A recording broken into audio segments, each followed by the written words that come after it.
না দেওয়ার ব্যাপারে পবিত্র কোরআনে রাসূল সাল্লাল্লাহু আলাইহি ওয়াসাল্লামকে নির্দেশ দেওয়া হয়েছে? এ, গরিব মুসলিমদের। বি, যারা যাকাত প্রার্থনা করেন। সি, যারা জ্ঞান অর্জনে আগ্রহী। ডি, যারা সকাল সন্ধ্যায় আল্লাহকে ডাকেন।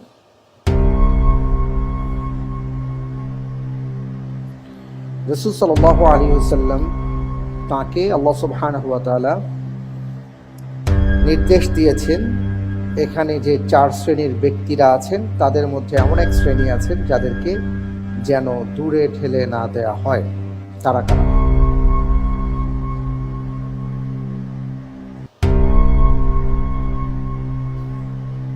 আপনি চাইলে আপনার লাইফলাইন ব্যবহার করতে পারেন, কারণ বুঝতেই পারছেন খুবই গুরুত্বপূর্ণ একটি। যে আমি ইন্টেলিজেন্ট প্যানেলের আচ্ছা আচ্ছা আচ্ছা, ইন্টেলিজেন্ট প্যানেলের সহায়তা দেয়া হোক।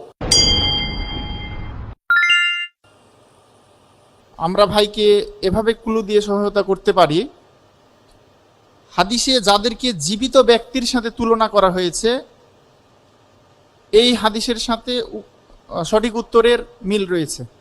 যাদেরকে জীবিত ব্যক্তির সাথে তুলনা করা হয়েছে হাদিসে, ওই হাদিস অনুপাতে তাদের সাথে উত্তরের মিল আছে।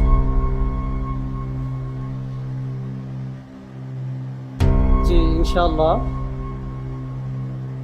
আল্লাহর উপর ভরসা করে আমি উত্তর দিচ্ছি ডি।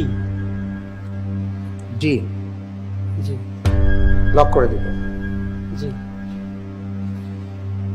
স্থির করে দেয়া হোক ডি, যারা সকাল সন্ধ্যায় আল্লাহকে ডাকেন। আপনার কি মনে হচ্ছে যে আপনি ক্লুটা ধরতে পেরেছেন? জি, যারা জিকির করে আল্লাহ তো তাদের জিকির করে।